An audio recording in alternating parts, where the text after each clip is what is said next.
C'est moi que tu veux? Alors viens me chercher!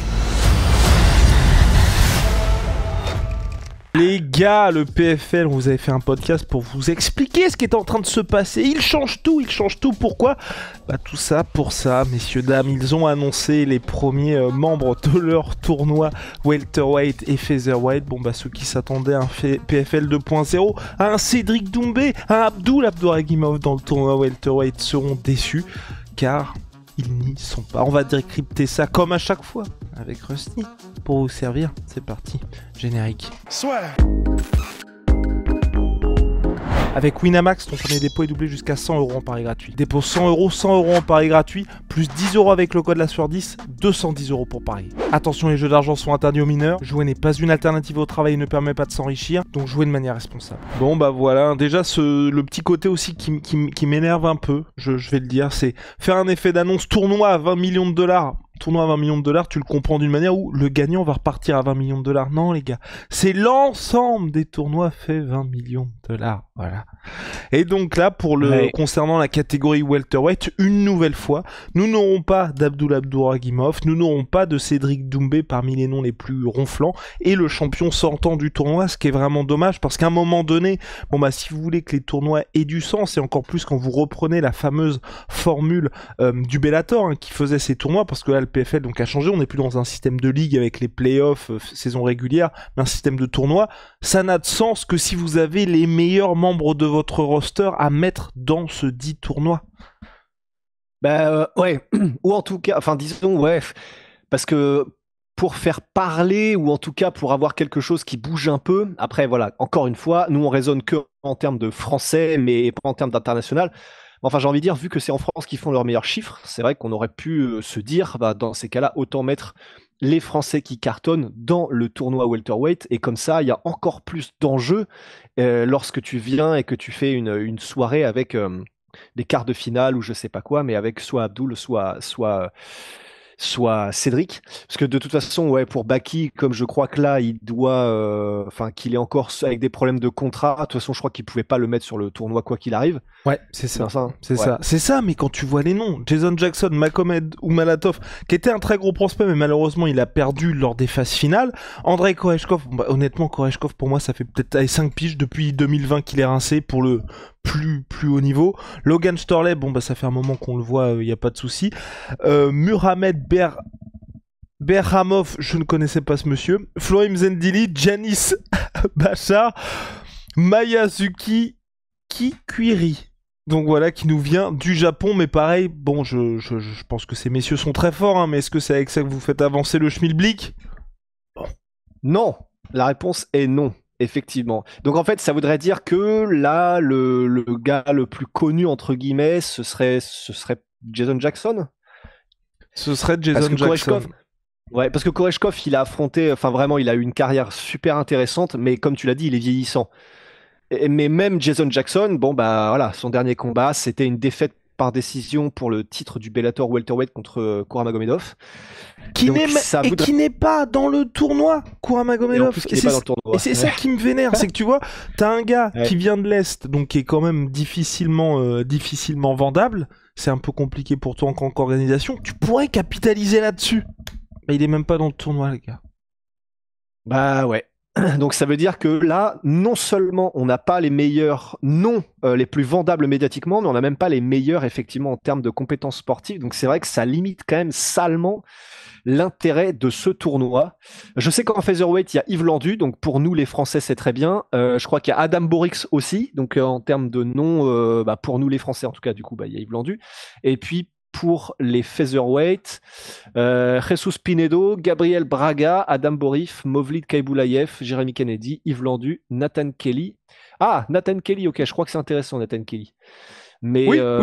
Ouais, mais donc, mais ça reste quand même assez léger. Ça reste quand même assez léger, ça je reste trouve. léger. Et puis après, c'est vrai qu'ils font avec ce qu'ils ont. C'est en featherweight, je sais pas trop qui ils auraient pu mettre d'autres, mais. Ouais. Putain, et donc, Nathan Kelly qui reste. Pardon, excuse-moi, Nathan Kelly qui reste lui aussi sur une défaite par finition contre Ahmed Magomedov, qui donc n'y est pas non plus dans le tournoi. Et donc oui, et Shamil Moussaev qui était champion donc sortant chez les welterweight n'est pas non plus de ce tournoi-là. Donc c'est là que c'est un peu compliqué avec le PFL. La bonne idée c'est de mettre en place un tournoi où tu vois vraiment plus clair. On est vraiment dans ce côté phase finale. Mais ce qui est dommage c'est que t'as pas des noms ronflants où tu peux te dire bon bah ok les gars, à chaque fois que vous faisiez vos finales vous perdiez beaucoup de sous. On peut au moins retrouver ces gars-là. Bah là malheureusement ils n'y sont pas. Donc je ne sais pas trop quel est le plan parce que c'est vrai qu'ils ont annoncé que là il y allait avoir pas mal d'événements, que ce soit aussi bien en Europe et aux États-Unis, et puis il y a aussi le cas Francis Ngannou, les super champions avec Chris Cyborg, où il faut aussi tabler là-dessus. Mais c'est vrai que là tu te dis putain vous allez mettre 20 millions de dollars sur ces tournois-là. Quand je vois ça, je me dis vous allez encore perdre 20 millions de dollars en fait. Ouais. Ah bah oui. Là, enfin, en fait, ce qui est terrible, c'est que non mais ce qui est terrible, c'est que ah oui. mais ce qui est terrible, c'est que en fait. Je suis sûr que là, il va y avoir des gars qui taffent dans le PFL, si jamais, ou alors dans la branche France ou qui parlent français, j'en sais rien, qui vont regarder le podcast et peut-être qu'ils vont dire putain les mecs sont vraiment des bâtards, on fait ce qu'on peut. Et ce qui est sans doute vrai. Hein. Et donc j'imagine que pour les gars qu'on a cités, que ce soit les Kouramagomedov, que ce soit les Ahmed Magomedov, donc le gars qui a battu Nathan Kelly en featherweight. J'imagine quand même que du coup le PFL a fait ce qu'ils ont pu pour essayer de les avoir dans le tournoi et peut-être que c'est eux-mêmes qui n'ont pas voulu. Ce qui est possible. Hein. Il y a peut-être aussi des combattants auxquels le PFL a proposé de participer et qui n'ont pas voulu et qui n'ont pas accepté de faire partie du truc. Hein. Eh bien tu les call out. Tu fais ça à la Dana White. En mode les gars, on voulait faire... En fait pour moi c'est simple. C'est soit tu ne fais pas de tournoi parce que t'as pas... Parce que là ils essayent quand même tu vois d'avoir un peu leur effet d'annonce parce que vraiment tu vas sur leur site c'est en mode c'est hyper chargé, on a 2 tournois ultra banger. Non les gars c'est un peu compliqué. Et donc tu n'as pas l'effet d'annonce et en plus il manque des noms. Donc tu fais ça à la Dana White, on leur a proposé, parce que Dana White, hein, historiquement, que ce soit les José Aldo, les Georges Saint-Pierre, il n'y avait pas de souci. Hein. Quand les gars ils lui proposaient des combats stylés, s'il fallait envoyer les bastos, il les envoyait. Mais comme ça, au moins, tu mets l'athlète face à sa responsabilité. Si effectivement, les Abdou, les autres non ronflants n'ont pas voulu, bon bah voilà, tu le dis, et puis l'organisation peut avancer sérieusement. Mais là, on est dans un truc où on te vend un truc hyper dense et tout, je veux dire, que ce soit Rust, enfin moi, n'importe qui, on vous dit là comme ça, c'est hyper chargé, le tournoi est un truc de fou. Vous dites à minima, il y a Doumbé et Abdul. À minima, je vois pas qui peut se dire ils sont pas là. Et ensuite, vous regardez le roster, c'est pas du tout ce qu'on vous a vendu. Et c'est là où je trouve que c'est compliqué parce que c'est un peu la même rengaine que d'habitude quand il y a les effets d'annonce aussi du CEO qui est en mode on est diffusé dans 195 pays. Les gars, il y a nous aussi, hein, la chaîne YouTube La Sœur, on est vu dans plein de pays. Sauf que bon. Avoir deux lectures qui sont faites en Inde, c'est pas pour ça qu'il y a tous les Indiens qui nous regardent. On en a en plus, voilà. hein, je crois. Oui, c'est pour ça on en a. Mais bon, on dit juste qu'on touche le. Big up à tous ceux qui nous regardent en Inde et qui nous écoutent en Inde. Voilà, mais bon, c'est pas pour ça qu'on va faire les mecs par rapport à ça. En fait, c'est ça. Parce que maintenant, en fait, je commence vraiment à me dire que quand on fait des critiques comme ça, autant qu'on se dise qu'est-ce qu'on peut apporter, etc. Et c'est vrai que là, du coup, ça se tient, ce que tu dis, dans le sens, dans ces cas-là, s'ils sont dans une situation bloquée comme celle-là, de toute façon, vu qu'ils ont commencé à s'écharper, c'est un grand mot, mais tu sais, avec tous les combattants qui demandent à être libérés de leur contrat du PFL, du Bellator, qui sont en mode on est prisonnier, on veut sortir, les Patricio Pitbull et tout ça, comme ils commencent à devoir répondre aussi, parce que je crois que si c'était pas Don Davis, il y a c'est peut-être un autre gars, mais Peter Murray aussi. Oui, voilà, c'était peut-être Peter Murray. Il commence tranquillement, mais il commence à répondre et à remettre entre guillemets un petit peu les choses à leur place et à donner la version du PFL. Donc en fait, c'est vrai que tant qu'à faire ça, c'est vrai que c'est pas facile parce que probablement que soit Don Davis, soit Peter Murray, là ils ont pris les rênes du PFL, c'est pas possible si ça n'est pas ta personnalité de devenir Dana White du jour au lendemain. Dana White, si vous regardez les conférences de presse il y a longtemps, il était beaucoup plus, pas réservé, mais c'était pas le Dana White d'aujourd'hui qui peut tirer sur tout le monde et qui s'en bat les couilles. Ok, ça prend du temps, mais j'avoue que dans ces cas-là, autant commencer dès maintenant à avoir un gars dont on sait que quand il va parler, on va avoir des infos ou au moins qu'on va comprendre leur position et qu'on va se dire, ok, très clairement, ils font du mieux qu'ils peuvent, mais avec des gars qui refusent par-ci, par-là, avec des machins. Parce que dans ces cas-là, en vrai, moi, perso, je sais qu'en tant que fan, direct, c'est pas que je me rangerais du côté de l'organisation, mais je serais beaucoup, beaucoup plus beaucoup plus de leur côté en me disant ah bah ouais, ils veulent vraiment régaler les fans, ils veulent faire ce qu'ils peuvent. C'est juste que d'accord, maintenant qu'on comprend un peu les comment est-ce qu'on appelle ça, merde, c'est pas les abysses, les arcanes du truc. Et ben on se rend compte que c'est parce que c'est pas si facile et eux-mêmes sont un peu saoulés au point où gentiment d'abord, bien sûr, si c'est pas leur personnalité, mais ils commencent à dire des Peter Murray, Don Davis, bah écoutez, nous on les voulait, hein, tous les gars on les voulait. Disons juste que les gars que vous vouliez, que nous voulions et qui ne sont pas là, c'est parce que eux n'ont pas voulu. Nous on était chaud. Juste de le dire comme ça, pas besoin de faire des phrases pas besoin de faire des phases à la Dana White où il explique que t'as des combattants, c'est les mecs les plus cons qu'il ait jamais vus. Donc c'est Bryce Mitchell récemment. Pas obligé d'aller jusque-là, mais effectivement, juste des explications. Si on devait effectivement voilà, tirer quelque chose de toute cette affaire. Quoi. Et puis, où tu fais pas de tournoi quand t'as pas matière à faire un tournoi, voilà, parce que, ou alors t'essayes de faire, tu vois, on leur envoie des bastos aussi, mais le GFL, donc la nouvelle ligue, ils ont quand même eu. Ok, là, les tournois, les match-ups qu'ils annoncent, ça pue vraiment la maison de retraite. Hein. Typiquement, Yoel Romero contre Mauricio Shogun-Roi, où c'est terrible. Mais ils ont quand même fait un truc où là, je leur tire ma casquette. C'est que Luke Rockhold, qui était dans une équipe, ils l'ont échangé avec une autre pour pouvoir faire le combat Rockhold contre Chris Weidman. Ok, aujourd'hui, on est en 2025. Le premier combat a eu lieu en 2015. Ça avait du sens de faire ce combat jusqu'en 2018. Donc, certes, il est beaucoup trop tard. Mais au moins, le combat pas que tout le monde veut, mais le meilleur combat qu'ils pouvaient faire avec le plus d'intérêt, ils ont fait en sorte qu'il se fasse. Et t'as pas Luke Rockhold contre un illustre inconnu et Chris Weidman contre un illustre inconnu. Au moins là on peut dire ils essayent de faire ce qui est possible. Là c'est pas le cas malheureusement avec le PFL qui est quand même dans une situation aujourd'hui où on sait qu'ils perdent de l'argent. Le combat Francis Ngannou contre Ferra n'a pas été un succès financier. Et quand tu te dis encore plus Rust, et c'est là où moi vraiment je peux pas m'empêcher de me dire il y a peut-être d'autres options, mais là aussi parce qu'on n'est pas au courant, mais les tournois qu'ils vont faire là donc vont leur coûter plus de 20 millions de dollars. Le vainqueur va prendre 500 000. J'ai du mal à me dire qu'il n'y avait pas un poids lourd à trouver qui te coûte moitié moins que ça et qui te permet de faire un vrai beau combat contre Francis Ngannou. Et j'ai même envie de dire que les 20 millions de dollars que ça coûte, je pense qu'un Deontay Wilder aurait accepté 20 millions de dollars, peut-être moins, pour affronter Francis Ngannou sous la bannière PFL. Et que un Francis Ngannou, Deontay Wilder, même aujourd'hui, ça intéresse beaucoup plus que tous ces combats-là. Bah, à mon avis, on peut parler de Deontay Wilder, mais après, on pourra nous répondre, les gars, les bourses de la boxe, c'est pas pareil. Rico Verhoeven, je pense que pour 10 millions, il y va. Mais oui, même moins que ça. Parce que, enfin, je veux dire... 3 balles. Ouais, 3 balles. Non, mais dans le sens, je crois que Rico Verhoeven, il est payé, je crois, aux alentours de 300 000 dollars avec le Glory. Donc même 1 million, tu vois, en termes de notoriété, même financièrement, tu fais x3. Puis dans les dernières années de sa carrière, là, ils refont un tournoi avec, je sais pas combien de heavyweight le Glory. Enfin, et il est toujours ultra favori. Donc même pour lui, je pense que sportivement, c'est intéressant. Mais voilà, pour vous dire que sur le papier, les trucs Rico Verhoeven, on y avait pensé. Ariel Helwani avait fait un podcast dessus aussi, il avait même interviewé. Non, tout le monde était chaud.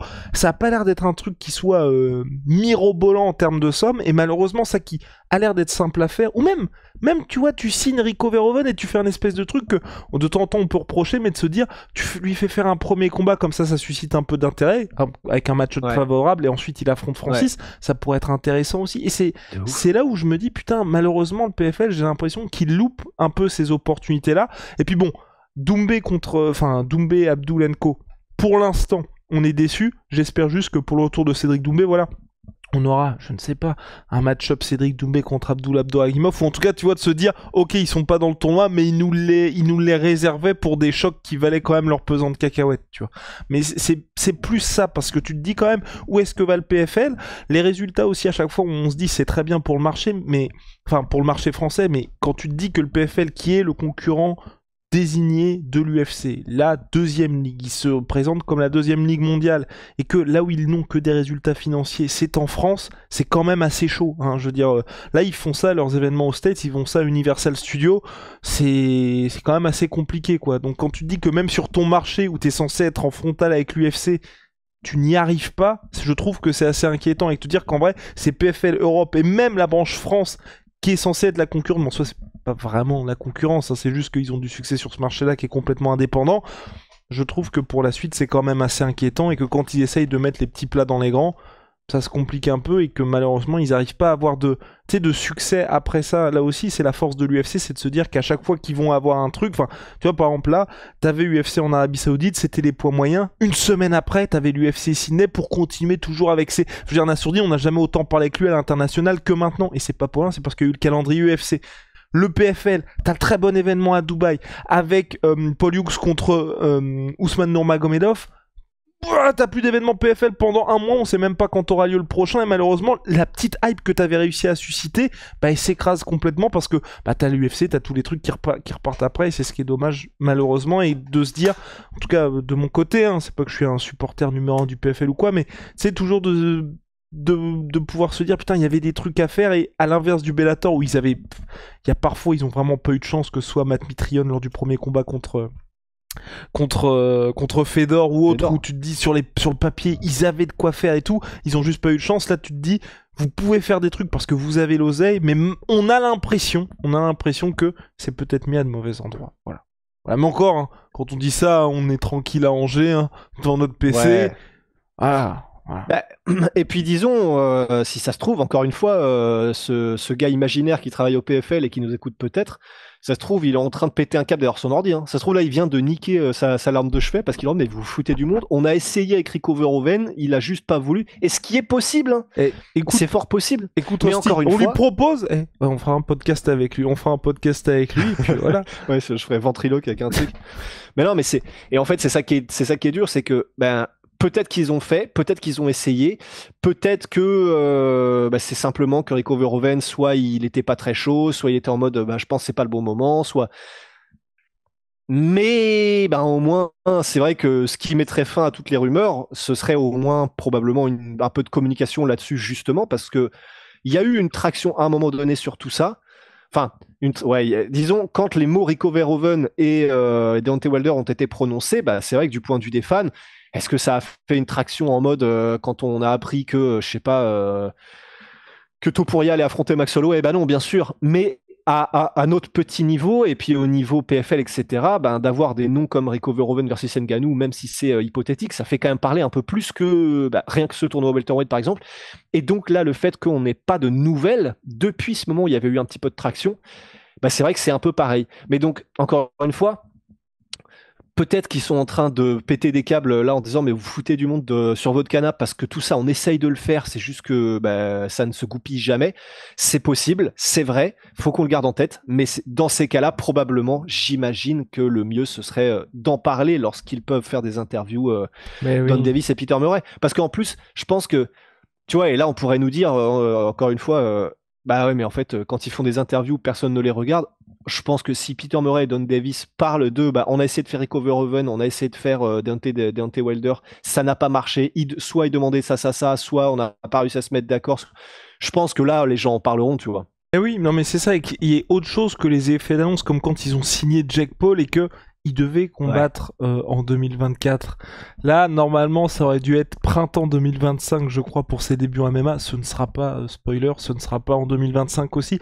Il faut aussi que les effets d'annonce soient suivis de vrais trucs où on se dit, on va savoir ce qui va se passer, et ça va être un a priori très optimiste, comme par exemple l'UFC 300 avec Dana White. On était extrêmement déçus quand c'était le main event, mais pourquoi on était déçus? C'est parce qu'historiquement, Dana White, quand il annonce, en fait, les gars, là, je bosse pour un truc et vous allez péter un câble, effectivement on pète un câble quand il y a l'annonce de Dana White, parce que le mec il sait que c'est pas juste des annonces en fait, il faut que les gens à chaque fois ils soient waouh c'est une dinguerie, on va avancer là-dedans. Effectivement on vous dit toujours l'UFC maintenant ça a un peu évolué parce que ils sont cotés en bourse et donc il y a vraiment ce côté financier qui est plus important, mais historiquement quand Dana White fait des annonces c'est suivi de faits qui font que les fans ont cette confiance en l'UFC, et malheureusement le PFL il y a des effets d'annonce, et même quand ensuite ils annoncent les trucs on est toujours un peu déçu, ou un peu c'est un peu mid. On se souvient avec quand il y avait Derek Lewis qui était agent libre, où là on était putain on va peut-être avoir le truc, finalement Derek Lewis il a préféré rester à l'UFC qui lui a proposé un contrat, mais s'ils avaient vraiment voulu, je pense que l'UFC allait pas le sécuriser à un point genre type 2 millions par combat, parce que Derek Lewis il est quand même sur la fin. Bref Rust, je pense qu'on a terminé. Ouais, on a terminé sur le PFL. Ciao. Sweet Protein, moins 30% sur tout My Sweet Pea, les gars, avec le code LASSEUR with them Pop Rolls. Et puis Holy Moly, révolution dans les boissons énergisantes, thé glacé, boissons de réhydratation et j'en passe. Les nouvelles saveurs, toutes mimi. C'est disponible sur leur site, code LASSEUR5. Du milkshake. Moins 5 euros. Ouh, oh là là. Oh, va falloir que je goûte ça. Si Rusty m'en laisse, hein, parce que vous savez. Ah bah oui. Vous savez que c'est un gourmand. Et donc LASSEUR 5 moins 5 euros si vous avez déjà commandé chez eux. Code LASSEUR 10 moins 10%. C'est...